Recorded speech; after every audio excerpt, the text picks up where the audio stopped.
سلمان الفارسی، ان کی کیا سٹوری ہے؟ سلیمان الفارسی جو ہیں یہ پرشین تھے، جو پرشین کنگڈم تھا اس ٹائم پہ، سیسنیڈ امپائر جسے کہتے ہیں، عراق اور ایران کا جو علاقہ ہے، ٹھیک ہے، پرشیا۔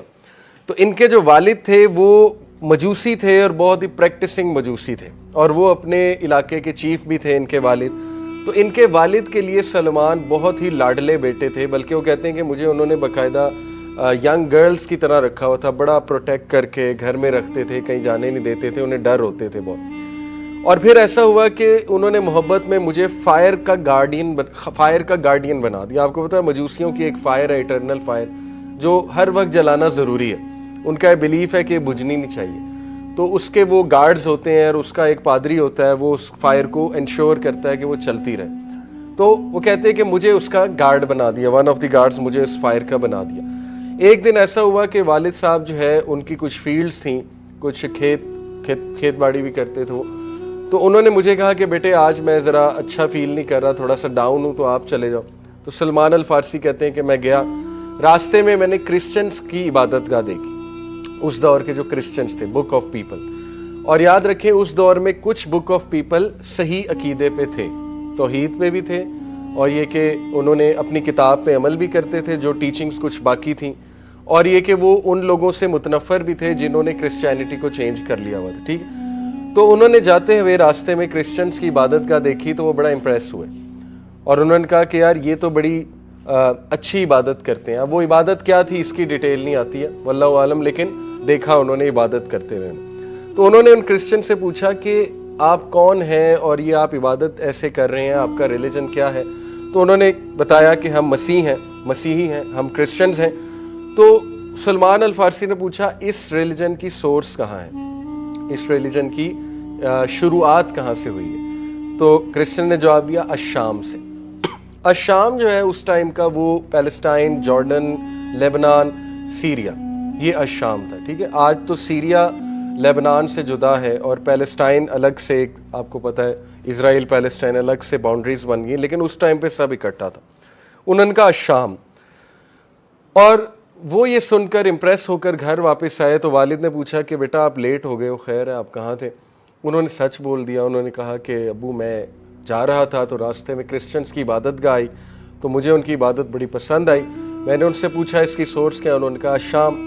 والد صاحب ڈر گئے ایک دم، انہوں نے کہا کہ وعلیکم السلام، انہوں نے کہا کہ بیٹا خدا کی قسم ہمارا ریلیجن ان سے بہتر ہے، تو اس لیے تم دوبارہ اس طرف توجہ نہ دینا۔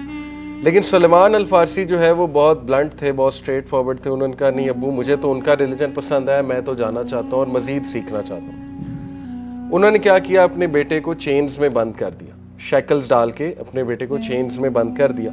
سلیمان کہتے ہیں میں کافی ٹائم چینز میں بند رہا، بس یہ کہ تھوڑی بہت اجازت ہوتی تھی واش روم جانے کی، باقی یہ کہ چینز میں ہوتے تھے۔ تو ہوا یہ کہ انہوں نے کرسچنز کو پیغام کسی طرح بھیجا، یہی جن کرسچنز کو انہوں نے دیکھا تھا کہ میں چینز میں ہوں، اور جب بھی یہاں سے کوئی قافلہ الشام کی طرف جائے آپ کا تو مجھے لیتے جائیے۔ تو کرسچنز نے ایسا ہی کیا کہ سلیمان الفارسی جب انہیں پتہ لگا کہ شام میں ایک قافلہ ہمارا جا رہا ہے، سلیمان الفارسی کو پیغام بھجوایا، اور Salman الفارسی somehow got rid of his chains، اور سلمان الفارسی ان کے ساتھ الشام چلے گئے۔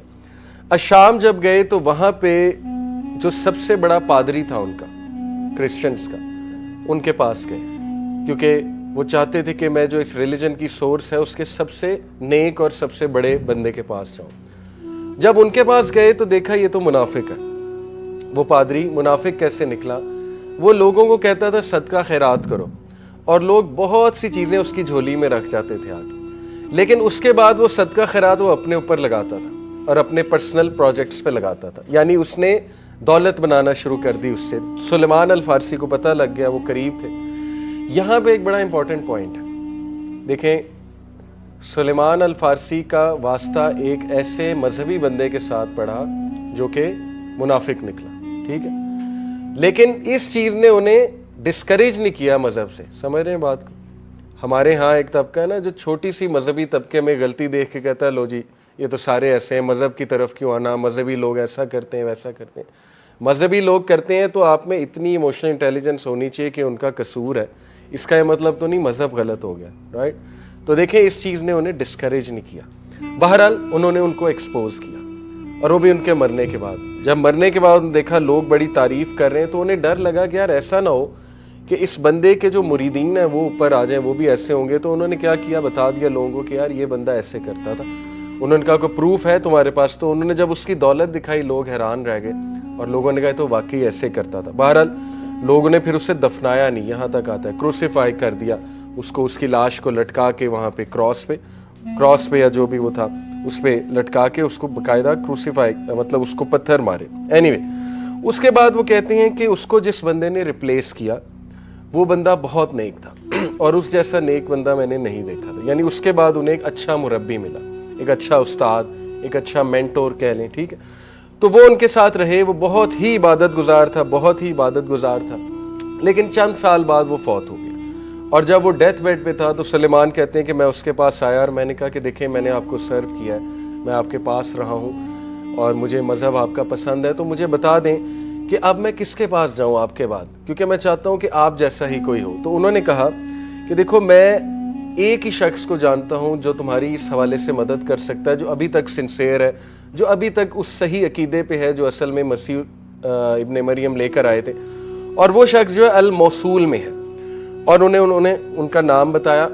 موصول جو ہے یہ عراق کے علاقے میں ایک شہر ہے. اب دیکھیں شام سے عراق اچھا خاصا سفر ہے، تو he went all the way to Iraq.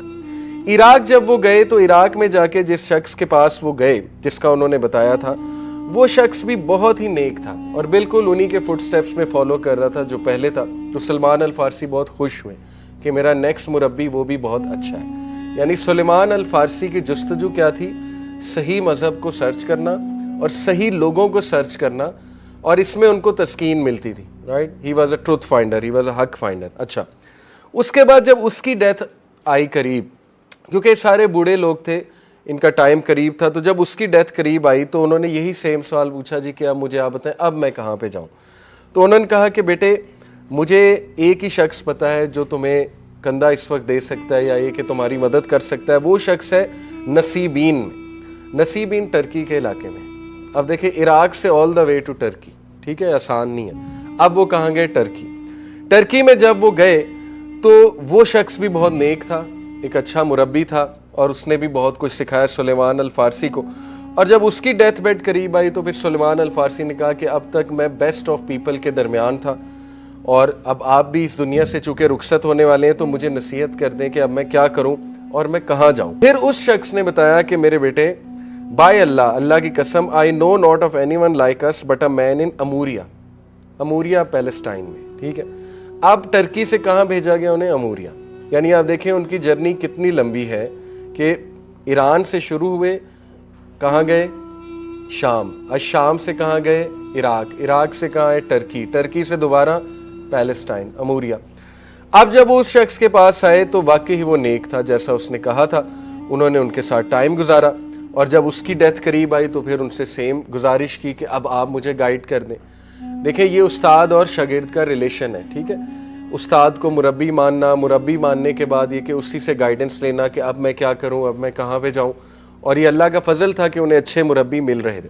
بہرحال انہوں نے کہا کہ اے میرے بیٹے اب میں کسی کو نہیں جانتا جو اس دین پہ ہے، اب سارے کرپٹ ہو چکے ہیں. ٹھیک ہے، اس ٹائم کرپشن پیک پہ تھی کرسچنز کی. انہوں نے کہا کہ ہاں میری کتاب مجھے ایک شخص کے بارے میں بتاتی ہے جو عربی ہوگا اور جو عربیوں کی طرف آئے گا اور جو اس شہر میں آئے گا. اس شہر کو انہوں نے ایکسپلین کیا to the land of 2 lava banks and پامز.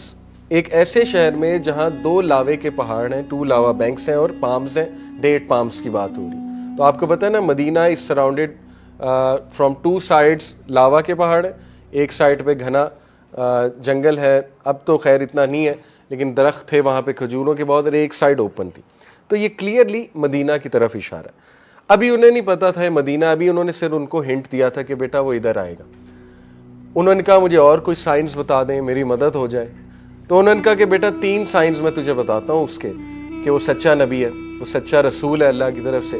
پہلا سائن یہ ہے بیٹا کہ وہ چیریٹی نہیں لیتا، وہ چیریٹی قبول نہیں کرتا، ٹھیک ہے، نبی ہے. دوسرا سائن یہ ہے کہ بیٹا وہ گفٹ لے لیتا ہے، یہ اس کا سائن ہے. تیسرا سائن جو ہے بیٹا وہ اس کا یہ ہے کہ اس کے جو کندھوں کے درمیان سپیس ہے, وہاں پہ مہر نبوت ہے. ٹھیک ہے, نبی صلی اللہ علیہ وسلم کے یہاں باقاعدہ ابو ہریرہ رضی اللہ عنہ بیان کرتے ہیں نا, انس بن مالک, مہر تھی. اب وہ بالوں سے تھی کیسے تھی, لیکن وہ پوری ایک شیپ تھی, مہر نبوت جسے کہتے ہیں. تو اگر بیٹا تجھے وہ ملے تو جا سفر کر اس کی طرف. تو وہ یہ کہتے ہیں کہ مجھے اتنا تو آئیڈیا ہو گیا کہ وہ سعودی عرب اس ٹائم کا جو علاقہ تھا, حجاز میں ہے وہ انسان جو بھی آئے گا, وہ ہے تو حجاز میں. تو انہوں نے کہا کہ کچھ عرصہ میں اموریہ میں ہی رہا, یہاں تک کہ ایک گروپ آیا بنی کلب کا, عربس کا ٹرائب تھا بنی کلب, وہ ٹریڈرز تھے. تو ان سے میں نے ٹریڈنگ کی, میرے پاس کچھ کاؤز تھیں, کچھ شیپ تھے جو میں نے محنت کر کے ظاہر ہے اپنی ایک دولت کمائی ہوئی تھی, تو میں نے ان کے ساتھ وہ سب کچھ ٹریڈ کر دیا. سبحان اللہ. یعنی ان کی آپ سٹرگل دیکھیں کہ ایک بندہ اس نے سب کچھ اپنا بیچ دیا, دنیا بیچ دی, اپنا ٹائم بیچ دیا, اپنے ہر چیز کو سیکریفائس کر دیا صرف اس لیے کہ میں اس شخص کو دیکھ لوں جو مربی ہے, لاسٹ مربی یعنی رسول اللہ صلی اللہ علیہ وسلم. انہوں نے ایگری کیا اور کہا کہ ٹھیک ہے ہم تمہیں اس لینڈ میں لے جاتے ہیں. لے کر گئے, راستے میں اس کو دھوکہ دے دیا سلیمان الفارسی کو, اور جیوز کو بیچ دیا انہیں ایز اے سلیو.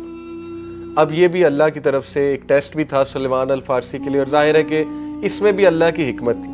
وہ حکمت یہ تھی کہ جیوز نے جب انہیں خریدا تو جیوز ڈائریکٹ انہیں مدینہ لے آئے, کیونکہ جیوز آپ کو پتہ ہے 3 ٹرائبس تھے, بنو قینوقا, بنو قریظہ اور بنو نذیر. تو بنو قینوقا والوں نے انہیں خریدا تھا. ٹھیک ہے, تو وہ انہیں لے آئے اپنے وہاں پہ علاقے میں, اور پھر وہ بتاتے بنو قریظہ نے خریدا. پھر وہ کہتے ہیں جی کہ ایک دن میں اپنے ماسٹر یعنی جو جس نے مجھے خریدا تھا, میں اس کے گھر کام کر رہا تھا, چھت پہ تھا, تو اس کا کزن بھاگتا ہوا ہے, اور اس کے کزن نے آتے ہی کہا کہ اللہ کی قسم وہ شخص جس کا ہم ذکر کرتے تھے وہ آ گیا ہے, اور میں نے عربس کو کہتے سنا ہے کہ ایک نبی آ رہا ہے, بلکہ آ گیا ہے. اس نے یہ کہا کہ وہ آ گیا ہے اور وہ ان سے باتیں کر رہا ہے, اور وہ یہی کہہ رہا ہے کہ میں ایک نبی ہوں. کہتے جیسے ہی میں نے یہ سنا تو میں خوشی میں نیچے آیا, اور آ کر میں نے اپنے ماسٹر سے پوچھا کہ یہ کیا بات ہو رہی ہے, مجھے بھی بتائیے. تو کہتے انہوں نے رکھ کے ایک چماٹ مارا میرے منہ. ٹھیک ہے, رکھ کے ایک چپیڑ مجھے ماری اور کہا کہ shut up, how dare you, یعنی تم سلیو ہو, تم اپنے کام سے کام رکھو, تمہاری ہمت کیسی ہوئی اس بات کو ہم سے ڈسکس کرنے کی. بہرحال وہ چپ ہو گئے. اس کے بعد وہ چپ کر کے کچھ کھانا لے کر نکلے, کچھ فوڈ آئٹمز لے کر نکلے, پھل ہوں گے, کھجوریں ہوں گی, یا کھانا ہوگا جو بھی تھا, اور نبی صلی اللہ علیہ وسلم کے پاس تشریف لے گئے قبا میں. پروفٹ صلی اللہ علیہ وسلم آپ کو پتا ہے نا قبا میں تشریف فرماتے. 4 نائٹس پروفٹ صلی اللہ علیہ وسلم قبا رہے, 4 days, Monday, Tuesday, Wednesday, Thursday, Friday کو پھر راستے میں جمعہ پڑھایا تھا مدینہ کے راستے میں. قبا ٹو مدینہ 2-3 کلومیٹر, 4-1 کلومیٹر ہے. اینی وے, کہتے میں گیا نبی صلی اللہ علیہ وسلم کی خدمت میں حاضر ہوا, اور میں نے انہیں کہا کہ آپ ایک نوبل انسان محسوس ہوتے ہیں, یہ میں نے کچھ چیزیں چیریٹی کرنی تھیں, تو یہ میں آپ کی خدمت میں لایا ہوں کہ آپ سے زیادہ حقدار چیریٹی کا کوئی بھی نہیں. تو نبی صلی اللہ علیہ وسلم خاموش ہو گئے. صحابہ کو انہوں نے وہ چیزیں دے دی, خود ہاتھ بھی نہیں لگایا, خود نہیں کھایا. تو کہتے کہ یہ پہلا سائن پورا ہو گیا کہ وہ انسان چیریٹی نہیں لے گا, لیکن وہ یہ کہ گفٹس لے لے گا. کہتے میں پھر آیا اگلے دن اور سیم چیزیں لے کر آیا. اس بار میں نے کہا جی کہ یہ آپ کے حضور کچھ گفٹس ہیں, میں چاہتا ہوں کہ آپ ان کو کھائیں, باقیوں کو بھی کھلائیں. تو اس بار انہوں نے قبول کر لیا. تو ثابت ہو گیا کہ وہ گفٹس کو قبول کرتے ہیں لیکن چیریٹی کو قبول نہیں کرتے ہیں. اس کے بعد کہتے ہیں کہ نبی صلی اللہ علیہ وسلم جو ہے وہ ظاہر ہے ہجرت کر کے مدینے کی طرف چلے گئے. اور پھر ایسا ہوا کہ ایک دن اللہ کے نبی صلی اللہ علیہ وسلم یہ جو قبرستان ہے بکی کے قبرستان میں کسی کے جنازے کو فالو کرتے ہوئے جا رہے تھے, اور صحابہ بھی ان کے ساتھ تھے. یہ مدینے میں ہجرت کے بعد کی بات ہے. تو کہتے ہیں کہ میں پیچھے پیچھے تھا, اور رسول اللہ صلی اللہ علیہ وسلم کو پتا تھا کہ میں پیچھے پیچھے ہوں, اور میں پیچھے پیچھے اس لیے تھا کہ کسی طرح جھانکی مار کے ان کی وہ سیل دیکھ لوں, کسی نہ کسی طرح, یعنی ہوا چلے, ان کا کپڑا پیچھے ہو. تو کہتے ہیں کہ انہیں پتہ لگ گیا, انہوں نے نوٹ کر لیا, ٹھیک ہے کہ یہ بندہ اس چکر میں ہے. تو انہوں نے خود ہی جو ہے وہ چادر سائڈ پہ کی اور سیل یہاں پہ. تو کہتے ہیں کہ یہ تینوں نشانیاں پوری ہو گئیں, اور بس پھر وہ ان کی کیا حالت ہوگی جس بندے نے پتہ نہیں 20-25 سال صرف اس نبی کو ڈھونڈنے میں لگا دیا, اور آپ دیکھیں کہ کتنا ٹریول کیا, اور جب وہ ان کے سامنے آ گئے تو پھر وہ اتنا رونے لگے اور نبی صلی اللہ علیہ وسلم کے پیروں کو چومنے لگے, اور انہوں نے اسی وقت کلمہ پڑھ لیا اور شہادت دے دی. لیکن اس کے بعد وہ کافی عرصہ سلیو رہے, سٹرگلز رہیں ان کی لائف میں, اسی لیے بدر اور احد انہوں نے مس کی, لیکن آپ کو پتہ ہے کہ غزوہ خندق میں جو سجیشن دینے والے تھے وہ سلمان الفارسی تھے، کتنا بڑا ان کا رول ہے، اور اس کے بعد انہوں نے کچھ مس نہیں کیا۔ غزوہ خندق کے بعد وہ نبی صلی اللہ علیہ وسلم